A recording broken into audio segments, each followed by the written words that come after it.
Hi, welcome to SBR Videos. I'm Peter Loshak. It's the Friday before the Sunday for NFL Week 15, and we are talking with professional sports bettor Teddy Covers. This is our regular ATS rundown of the NFL card. Teddy Covers, first game I have to ask you about Panthers at the Giants, right? Now, when this line opened at 5.5, I was saying to myself, you know what? I think Giants might be the play here. The line has moved down significantly. It was down to 4.5 last night. Now I'm seeing 4s all around the place. It's already down to like 4.5. The Panthers obviously are completely awesome, but they're having less and less to play for as the season moves on. They're a little bit banged up. Maybe the Giants even at +4 is a good play. What do you think, Teddy? Well, as an astute poster pointed out in the comments section underneath the video that we shot early in the week, Carolina hasn't clinched anything yet. They need one more win. Right. To be clinching home field advantage throughout. Well, they clinched the first round bye, and they're having some injuries, Oh, I agree, but they still need one more win. Right. And in theory, that would come here. That being said, isn't this what the Giants do? The Giants have a track record under Tom Coughlin of playing their best football against other elite teams. We saw last week the Giants, rally from the dead.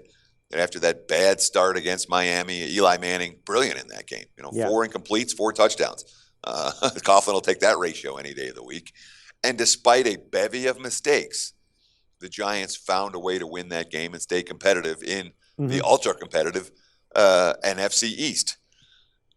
That it's a tough game for me. It's not a game that I had the Giants on my short list at the opener. I said if this line gets bet up, I'm going to look to take the Giants plus the points. I think that. That's some, not that I'm expecting a Carolina stumble, but after they played a near perfect game last week, it's going to be hard to match that same level of execution this week as they travel on the highway against a Giants team that, again, when Eli is on, the Giants can trade points with anybody. Sure. The problem with Eli is the consistency factor and the propensity for poor decisions at key portions of the ballgame, which is a concern here. Like the Giants, a lot better at 5.5 with the line trending upward.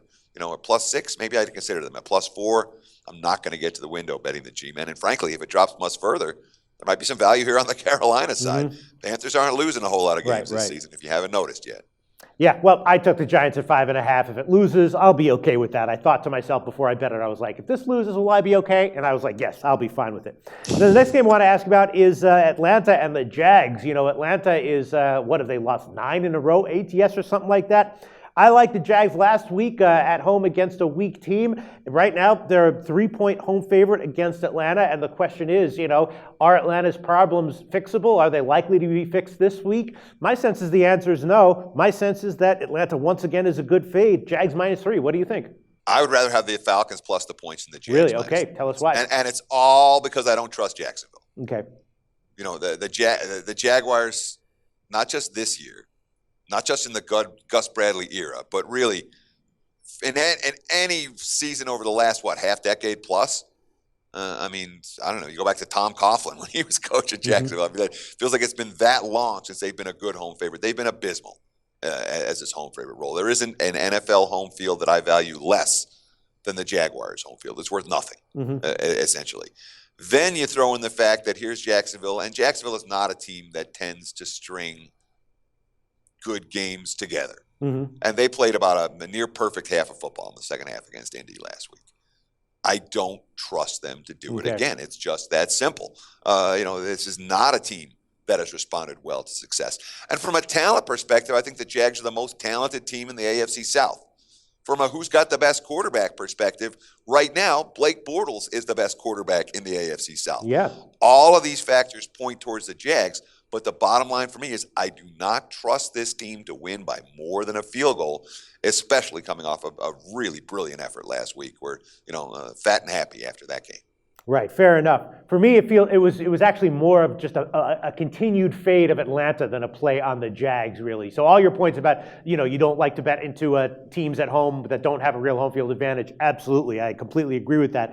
But I'm willing to do it when there's like a team that I'm looking to fade, which I feel like Atlanta is right now. Well, let me ask you this. It's one thing if you've been betting against the Falcons regularly. If you've made a bunch of money going against what's 0-9 now for Atlanta, they're 9. Yeah. If you've been riding that, absolutely, you should ride that until it dies. But if you're trying to jump in, and maybe you haven't bet against Atlanta during this streak, or maybe you cashed one ticket against the Falcons during this 9-game ATS losing streak. If you're trying to jump in now, after a team has already lost 9 in a row against the spread, and say, now's a good time to fade them, you're coming a little bit late to the party. Yeah, no, I feel like I've been half riding it, and I'm just looking at it, and I'm like, why has this streak been happening? And I feel like it's just, they're just not clicking. Matt Ryan is just not the same Matt Ryan of old, and I'm just not convinced that he's going to be able to turn around here. Maybe he will. We shall see. Then the next game I really want to ask you about, I have absolutely no opinion on, but I'm sure everyone's wondering about it. Cincinnati with A.J. McCarron starting at San Francisco. Of course, this line has gotten bet up pretty significantly. I think it opened 4.5, somewhere around there. Now it's solidly up to 6.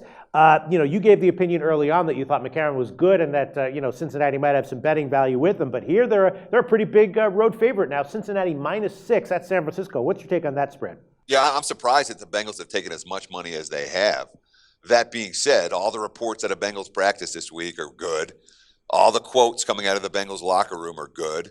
McCarron obviously is a quarterback that had significant success in college. And while he wasn't, I'm not going to call him good last week, he showed signs.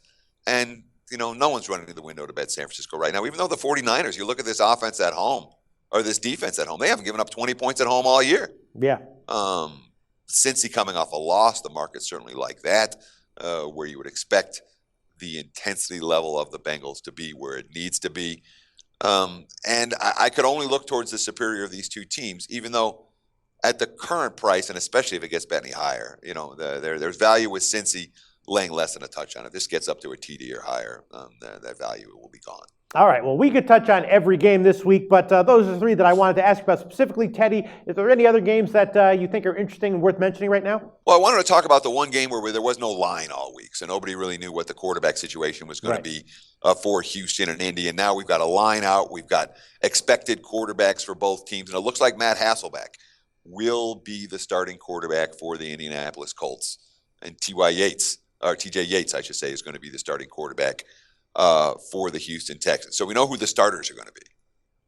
That being said, and of course with that, we have the line open -2. There are even a couple of 2.5s out there for Indy. If you've read anything from the reports about Hasselbeck in practice this week, the guy, his quote yesterday, "It's hard to breathe." Right. Yeah. Okay, the guy's got bruised. He's 40 years old and he has bruised ribs. You ever have bruised ribs? They hurt.